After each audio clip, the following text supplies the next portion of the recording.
মাত্র 20 বছর বয়সের এক টকবকে তরুণ সাগর।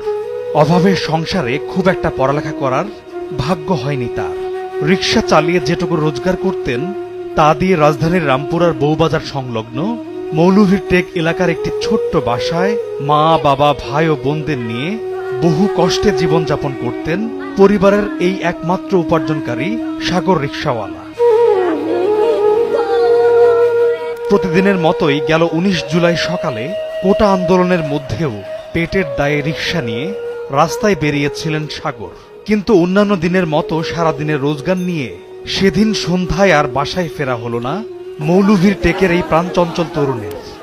বাসায় ফিরেছিল প্রশাসন আর কোটা আন্দোলনের মাঝখানে পড়ে বলির পাঠা হয়ে প্রাণ হারানো রিকশা চালক সাগরের